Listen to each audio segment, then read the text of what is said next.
Assalamualaikum warahmatullahi wabarakatuh. Halo semuanya, saya Kustiani Dewi dengan NIM 3 digit terakhir 053. Saya merupakan mahasiswa dari Ilmu Pemerintahan Universitas Sultan Ageng Tirtayasa. Pada kesempatan kali ini saya akan memaparkan studi kasus tentang kasus korupsi proyek Pusat Data Nasional Sementara (PDNS) yang merupakan cerminan lemahnya tata kelola digital pemerintah. Kasus korupsi proyek Pusat Data Nasional Sementara (PDNS) di Kementerian Komunikasi dan Informatika menjadi sorotan besar setelah serangan ransomware pada tahun 2024 yang melumpuhkan 282 layanan publik termasuk layanan strategis pemerintahan pusat dan pemerintahan daerah. Nah, proyek PDNS yang berlangsung antara tahun 2020 hingga 2022 dengan anggaran dari 959 miliar ternyata dijalankan tidak sesuai ketentuan dengan menimbulkan kerentanan sistem serta kebocoran data. Dua pejabat Kominfo, Samuel Abrijani Pangarapan dan Bambang Dwi Anggono, didakwa menerima uang suap sebesar 9 miliar dan menyebabkan kerugian negara hingga 140,8 miliar. Mereka bersama 3 pihak lainnya diduga merekayasa tender dan menyalahgunakan wewenang demi keuntungan pribadi. Kasus ini memperlihatkan lemahnya tata kelola dan pengawasan proyek digital nasional serta ketergantungan pemerintah terhadap pihak ketiga dalam penyediaan layanan data.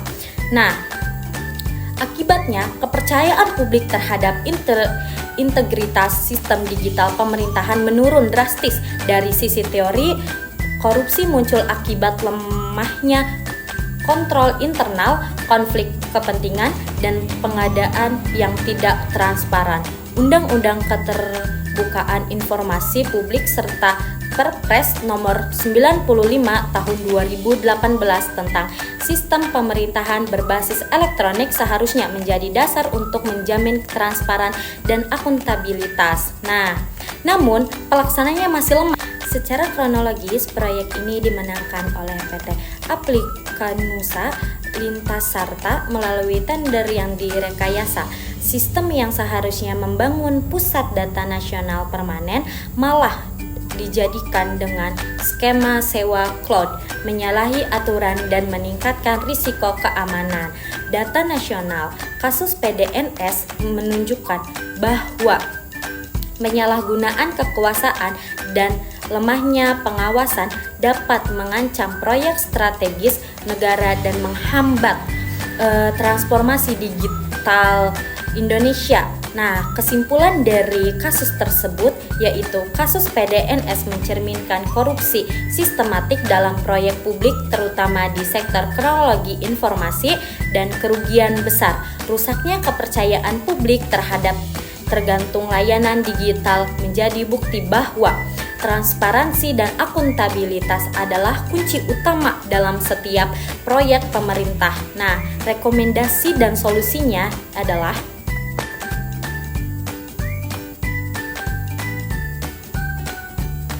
yang pertama adalah perkuat pengawasan dan audit oleh BPK dan pengawas internal Kominfo. Dan yang kedua adalah transparansikan dokumen tender dan gunakan sistem elektronik terbuka untuk menghindari manipulasi. Dan yang ketiga yaitu tegaskan hukum secara tegas agar menimbulkan efek jerak bagi pelaku korupsi yang ada.